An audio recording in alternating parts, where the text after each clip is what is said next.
اعوذ باللہ من الشیطان الرجیم بسم اللہ الرحمن الرحیم۔ اب ہمیں مکی اور مدنی صورتوں کے اس پہلے گروپ میں جو دو جوڑے مدنی صورتوں کے ہیں ان میں سے پہلے جوڑے کی دوسری صورت کا مطالعہ کرنا ہے۔ یہ سورہ آل عمران ہے۔ جیسا کہ اس سے قبل بھی میں آپ کو بتا چکا ہوں کہ جوڑے ہونے کی نسبت یہ ہے کہ ان دونوں چیزوں میں گہری مشابہت بھی ہو، مرد اور عورت بہت مشابہت بھی ہے لیکن کچھ فرق بھی ہو، اور جو فرق ہو وہ ایسا ہو کہ جس سے ایک دوسرے کے لیے کمپلیمنٹری ہو، ایک دوسرے سے مل کر کسی مقصد کی تکمیل ہوتی ہو۔ یہ نسبت زوجیت کی حقیقت ہے۔ اب آپ دیکھیں گے مشابہتیں جو ہیں بہت نمایاں جو سورہ بقرہ میں اور سورہ آل عمران میں ہیں کہ دونوں شروع ہوئی ہیں الف لام میم سے۔ دونوں کے شروع میں قرآن مجید کی عظمت کا بیان ہے، اگرچہ سورہ آل عمران میں اس کے ساتھ ہی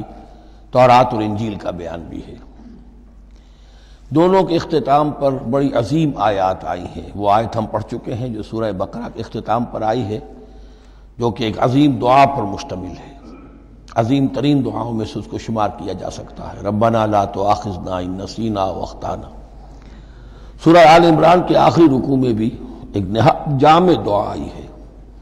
وہ 3-4 آیتوں میں پھیلی ہوئی ہے، بڑی جامع دعا ہے۔ پھر جیسے میں نے آپ کو بتایا کہ سورہ بقرہ میں بھی یہ سورۃ الامتین ہے، دو امتوں سے بحث کر رہی ہے، گفتگو کر رہی ہے، خطاب کر رہی ہے۔ یہی معاملہ سورہ آل عمران کا بھی ہے، لیکن یہ فرق ہے کہ سورہ بقرہ میں زیادہ گفتگو ہے یہود کے بارے میں، اور سورہ آل عمران میں زیادہ گفتگو ہے نصارہ کے بارے میں۔ تو گویا کہ اس طرح وہ تکمیل ہو رہی ہے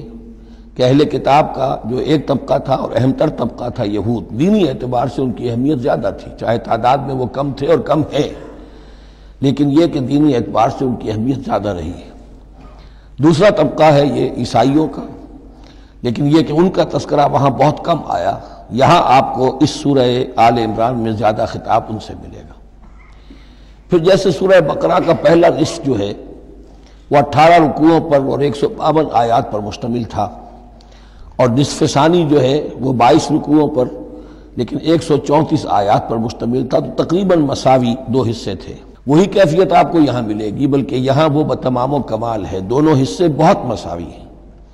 کل 20 رکوع ہیں، 10 رکوع ایک نصف اول میں ہے، 10 رکوع نصف ثانی میں ہے۔ صرف ایک آیت کا فرق ہے کہ پہلے 10 رکوعوں میں 101 آیات ہیں اور دوسرے 10 رکوعوں میں 99 آیات ہیں۔ پھر جیسے وہاں 3 حصے ہیں نصف اول کے، ویسے ہی یہاں بھی 3 حصے ہیں نصف اول کے، لیکن یہاں رکوعوں کی تقسیم نہیں ہے بلکہ آیات کی ہے۔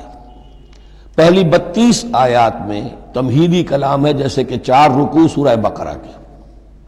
اگرچہ وہاں روح سخن ابتدا ہی سے یہود کی طرف ہو گیا تھا، یہاں روح سخن ابتدا ہی سے نصارہ کی طرف ہے، لیکن یہ کہ یہاں کی 32 آیات اسی طرح تمہیدی کلام پر مشتمل ہے جیسی کہ سورہ بقرہ کے 4 رکوع۔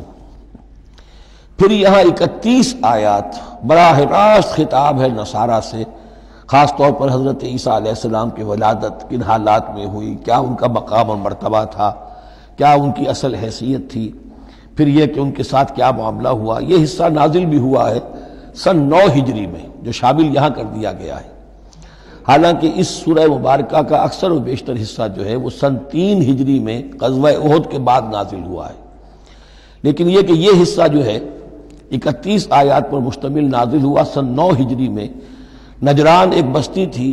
عرب کے جنوب میں یمن کی طرف، اور وہاں عیسائی آباد تھے، تو وہاں کے عیسائیوں کے سردار اور ان کے جو بڑے لاٹ پادری تھے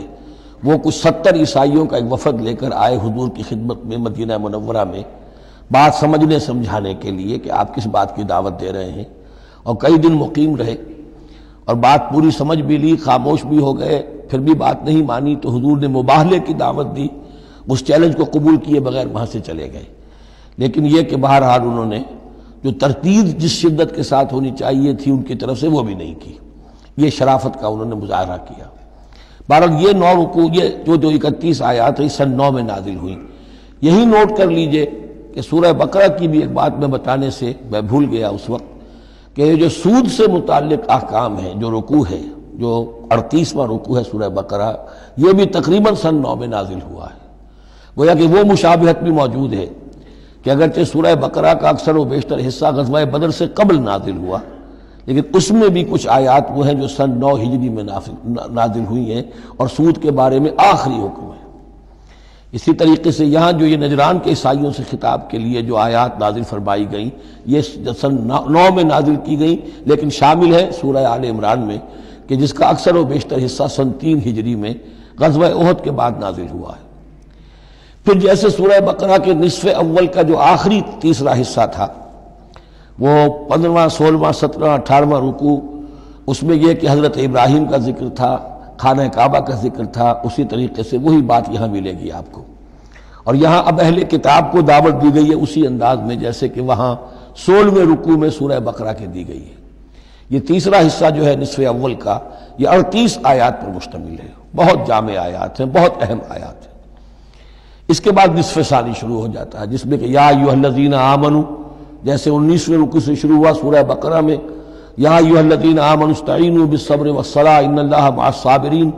یہاں اب یہ 11واں رکوع جو ہے وہ شروع ہوگا یا ایھا الذین آمنوا اتقوا اللہ حق تقاتہ ولا تموتن الا وانتم مسلمون۔ یہ جو نصف ثانی کے 10 رکوع ہیں، ان کی تقسیم یہاں پر عمودی ہے، افقی نہیں ہے۔ پھر تقسیم کر سکتے ہیں، پہلے 2 رکوعوں میں زیادہ خطاب مسلمانوں سے ہے، اور پھر اگرچہ روئے سخن جو ہے پھر اہل کتاب کی طرف بھی ہے۔ پھر 6 رکوع مسلسل ہیں غزوہ احد کے حالات پر مشتمل، جو مسائل سامنے آئے ان پر تبصرہ، جو مسلمانوں سے غلطیاں ہوئیں ان پر گرفت، آئندہ کے لیے ہدایات۔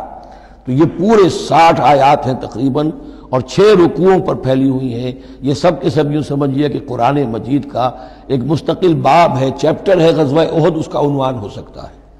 لیکن قرآن میں اس طرح سے چیپٹر بنائے نہیں گئے ہیں، بلکہ یہ صورتیں ہیں کہ جو میں نے جیسا کہ ابتدا میں عرض کیا تھا تعارف قرآن کے ضمن میں کہ یہ مجموعہ خطبات الہیہ ہے، ایک خطبہ نازل ہو رہا ہے اور اس کے اندر جو مضامین آ رہے ہیں، لیکن ان میں ربط اور ترتیب ہے۔ اس ربط اور ترتیب پر توجہ اب تک کم ہوئی ہے، لیکن اب اس دور میں قرآن حکیم کے علم و معرفت کا یہ پہلو بھی اب زیادہ نمایاں ہوا ہے کہ اس میں بڑا نظم ہے، نظام القرآن، اس کے اندر تنظیم ہے، اس میں آیات کا آپس میں ربط ہے، سورتوں کا سورتوں سے ربط ہے، اور ایسے ہی یہ جو ہے الٹپ کلام نہیں۔ پھر آخری 2 رکوع، وہ ان میں سے ایک تو جو ہے آخری رکوع وہ تو بہت ہی جامع ہے، اور اس میں وہ عظیم دعا بھی آئی ہے،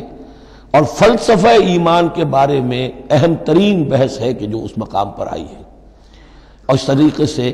اور جو اس سے پہلے کا رکوع ہے 19واں رکوع، وہ بھی در حقیقت کنکلوڈنگ جس کو کہا جاتا ہے، سم اپ کرتے ہوئے پوری سورہ مبارکہ کے مضامین کو، بڑے جامع مضامین پر مشتمل ہے۔ تو اس طرح آپ دیکھیں گے، اور جگہ جگہ آپ دیکھیں گے کہ بعض اوقات تو الفاظ وہی آ رہے ہیں، وہی انداز ہے۔ وہاں بھی کہا گیا تھا مسلمانوں تم کہو ہم ایمان رکھتے ہیں اللہ پر اور جو کچھ ہم پر نازل کیا گیا اور جو کچھ ابراہیم پر اور اسحاق پر، وہی آپ کو آیات یہاں بھی ملیں گی۔ حضرت ابراہیم کا ذکر وہاں یہاں بھی ملے گا۔ یہود پر ضربت علیہم الذلۃ والمسکنہ والی آیت وہ یہاں بھی آئے گی۔ ذرا ترتیب کا فرق ہے، یہ متشابہ کہلاتے ہیں، قرآن مجید میں متشابہ، اور یہ حفاظ کے لیے مشکل ترین مقام ہوتے ہیں کہ تیزی میں روانی میں وہ اس سے مشابہ جو مقام ہے وہ ادھر منتقل ہو جاتے ہیں، لیکن مضامین کے اندر آپ کو اتنی گہری مناسبت نظر آئے گی کہ جس کو میں نے تشبیہ دی ہے زوجیت، کہ ظاہر بات ہے کہ ہر حیوان کا جوڑا جو ہوتا ہے وہ یوں سمجھیے کہ 90% تو ایک دوسرے سے مشابہ ہوں گے، لیکن یہ کہ ان میں 5-10% کا فرق بھی ہوگا، اور وہ فرق بھی ایسا ہوگا کہ جو دونوں کے جمع ہونے سے کوئی نیا مقصد پیدا ہو رہا ہے۔ اس سورہ مبارکہ کا، سورہ آل عمران کا، یہ اور یاد کر لیجئے کہ میں نے آپ کو بتایا تھا کہ نبی اکرم صلی اللہ علیہ وسلم نے ان دونوں صورتوں کو ایک نام دیا ہے۔ جیسے آخری جو 2 صورتیں ہیں قرآن مجید کی، ان کو ایک نام دیا گیا معوذتین، قل اعوذ برب الفلق قل اعوذ برب الناس۔ ان دونوں صورتوں کو ایک نام دیا گیا الزہراوین، 2 نہایت تابناک اور روشن صورتیں۔ تو یہ اس میں تمہیدی کلام میں بس اسی پر اکتفا کر کے اب ہم آگے مطالعہ شروع کرتے ہیں۔ صدق اللہ العظیم۔